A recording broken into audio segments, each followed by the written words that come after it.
안녕하세요. 여러분의 북한 길라잡이 김흥광입니다. 네, 저는 요즘 이 국민의힘 이 선대위에 지금 합류해서 윤석열 후보의 승리를 위해서 열심히 싸우고 있습니다. 참 그게 올인하다 보니까 시간들이 많지 않아 가지고 그 와중에서도 저희 방송을 혹시나 기다릴 시청자들 위해서 오늘도 시간을 냈습니다. 오늘 시간에는 북한의 극초음속 미사일입니까? 그것이 쏘아 올린 멸공의 절대 진리라는 제목으로 이야기를 좀 나눠볼까 합니다.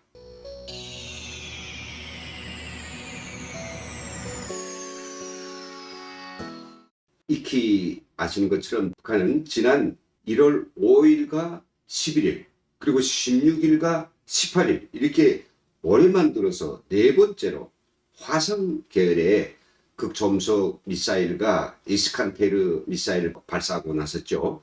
그러면서 이제 국제사회의 비난이 쇄도하고 있고요. 유엔의 대북 제재가 금방 이제 추가되어서 북한을 더 옥죄고 있는 그런 상황입니다. 이 게임 체인저라고도 할 수 있는 북한 이번 연속적인 전략 미사일 발사. 이거는 미국에 대해서는 핵 보유국 승인을 해달라고 쓰는 생떼질이고, 남한에 대해서는 니들 감히 넘볼 수 없는 군사적 우위를 우리는 가지고 있어 라고 하는 것을 각인시키기 위한 이런 매우 도발적이고 위협적인 불장난임이 틀림없습니다. 이에 대해서 미국과 유엔 등 국제사회는 매우 격앙되고 단호한 규탄의 목소리를 높여가고 있으며, 북한으로 하여금 더 이상 국제적 안정과 평화를 파괴하는 도발을 더는 할 수 없도록 팔, 다리 이거를 잘라낼 채비를 하고 나섰습니다. 이런 국제적인 여론과 제재 분위기를 주도하는 것은 당연히 미국입니다. 북한의 최근 이딴 탄도미사일 발사에 대응해서 유엔 안보리 차원의 추가 제재도 하고 있을 뿐만 아니라 독자적인 미국의 단독 제재도 하고 있습니다. 이 복수의 애교 소식통에 따르면 안보리 제재 그 추가는 어떤 거냐면요, 북한이 대량 살상 무기와 탄도미사일 개발에 따라서 미국이 독자 제재 대상에 올린 개인과 단체를 이미 있던 건데요, 이걸 갖다가 안보리 제재 명단에 추가하는 이런 방식이 유력해지고 있습니다. 미 재무부의 해외 자산 통제실이라고 있는 거 아시죠? 이 통제실은요, 북한이 미사일 관련의 물자 조달과 관련한 북한 국적자 6명, 그리고 러시아인 1명, 러시아 단체 한 곳을 독자 제재 대상에 올렸는데요, 이 중 일부는 또 안보리 제재에도 동시에 가하는 대책을 취하고 있습니다. 이게 국제사회는 북한의 미사일에 대해서 한 목소리로 규탄하고 더 강한 제재를 통해서 그의 팔다리를 잘라내려고 하는데, 바로 이럴 때마다 오히려 역으로 북한을 비호해주고 미국이 이를 압박해 나서면 유엔 안보리에서 굳고 반대하고 나서는 그런 세력이 있습니다. 아시잖아요. 바로 중국 공산당입니다. 푸틴의 러시아도 물론 해방을 놀고 있습니다. 그러나 그들이 이념 때문에 그렇게 못난 짓거리를 하는 것은 아닌 것 같습니다. 북한 이 또라이들이 연거푸 전략미사일을 발사하고 나섰음에도 불구하고 중국 외교부 대변인은 뭐라고 했습니까? 13일 정례 브리핑에서는 중국은 어떤 국가가 자국법에 따라서 다른 나라에 대해 과도하게 간섭하며 일방적인 제재를 하는 것에 대해서는 일관하게 반대해 왔다 라고 하면서 툭하면 제재에 나서는 것은 한반도 문제 해결에 도움이 되지 않는다고 말도 안 되는 푸념을 주절주절했습니다. 그는 대결 분위기만 고조될 뿐이라며 관련 당사국들은 신중한 대화와 협상의 올바른 방향을 견제해야 한다면서 늘 하던 궤변을 레파토리에 냈습니다.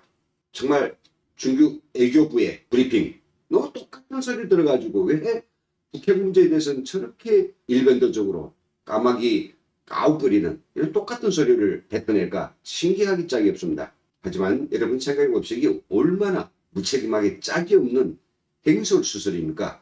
아니 저렇게 유엔과 미국의 대북 제재에도 끓이낀 없이 도발을 계속 해대고 있는 것은 전적으로 중국을 믿고 설쳐된 것이 아니겠습니까?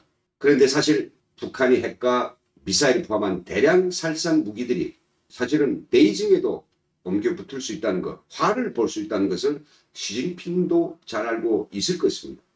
그럼에도 불구하고 중국이 북한이 오만한 위협질에 대해서 말 한마디도 따끔해하지 않고 미국의 독자 제재와 유엔이 대북 제재 강화에 찬물을 끼얹는 것은 다름 아니라 중국과 북한은 서로 공생 공존하는 공산국가이기 때문입니다.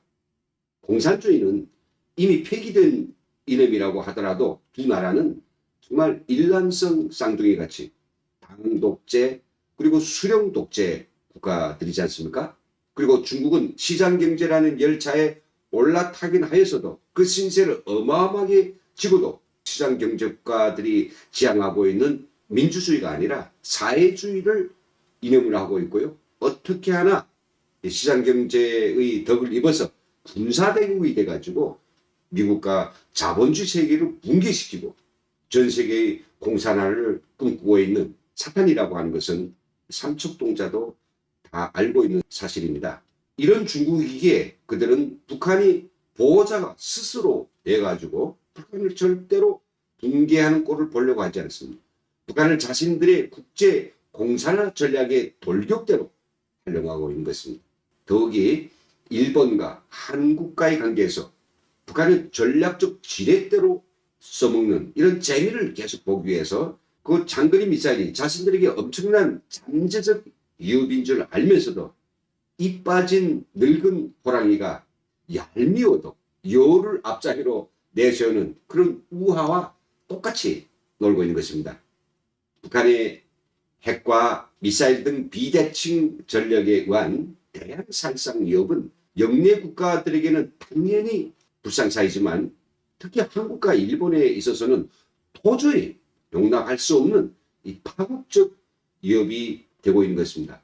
때문에 북한이 핵탄두와 돌발 수단을 무력화시키는 것은 영내 국가들이 지상이 과제라고 하면 한국과 일본에 있어서는 이것은 초미의 과제입니다. 즉, 이 눈썹에 붙은 불과도 같은 것입니다.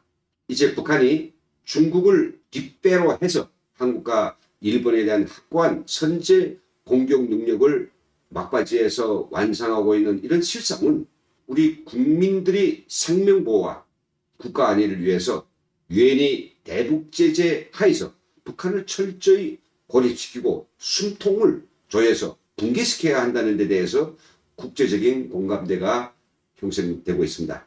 하지만 미국을 압도하려는 헛된 그런 야망 때문에 북한이 핵보유국 야망을 부추기고 군사강국화를 떠밀어주고 있는 중국부터 제압해야만 북핵 문제도 해결할 수 있습니다.